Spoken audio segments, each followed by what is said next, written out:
So fear and anxiety, two things I wanted to talk about because they seem to be a lot on everybody's mind or like in the mainstream. So let's go ahead and talk about them.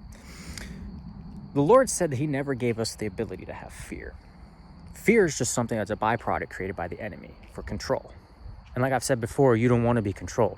You want to be able to have control of yourself. You want to be able to do the things that you should be doing because that's what God had allowed you to do, because that's what's in his plan.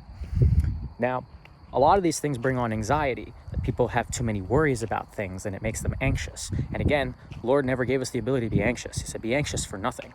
So why do we have any reason to be anxious? Why do we have any reason to have fear about anything? God never instilled us with fear. So why should we be fearful? It's like, this is just a tactic that the enemy uses because it knows that if it instills fear into you, that you'll just be able to put a stop to whatever you're doing. You'll just be like, oh, I'm afraid to do this because I don't know, or I don't know what's going to happen or the outcome of it. And it's like, of course you don't know. It's like, it's the whole purpose of where the fear of the unknown comes from. It's like, you're always going to be afraid of things that you don't know or understand. It's like, but if you're willing to take on the knowledge, be able to take on the wisdom, be able to understand these things, then you have nothing to fear.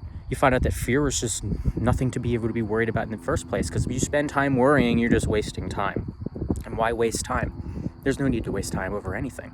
It's like, anxiety is just going to bring you down. People talk about being anxious for this or anxious for that. And it's like, why do you have anxiety? Like, there's no need to be anxious. It's like, we were never given the ability to have that. We choose to be anxious.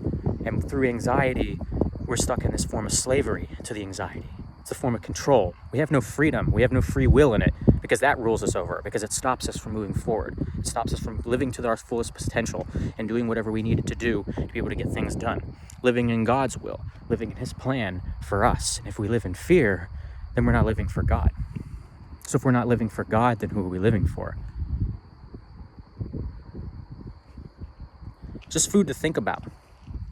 And one of the reasons I wanted to say this is because I've been running into too many people that have been mentioning about anxiety, being like, oh, I'm too anxious, and oh, like this is making me feel bad, or I just can't go in there. And it's just like, these are all just fear speaking. It's like, don't let the fear take you in. It's like, embrace that fear. You have the strength and the courage to be able to move forward with anything that you want to do in life. And if you're going to let the fear stop you, then it's going to stop you completely, and it's going to lead to your ruin. Don't let the fear get to you. Don't let anxieties get to you. It's like, embrace it. Like, and through that with Christ, because Christ will lead you to the strength. He doesn't give us any fear. He gives us comfort. He brings us joy. He brings us happiness. It's like, so follow him and follow him what the Lord has for your life and the plans for your life. I hope you can get something out of this, because I've gotten something out of this. So stay strong and God bless.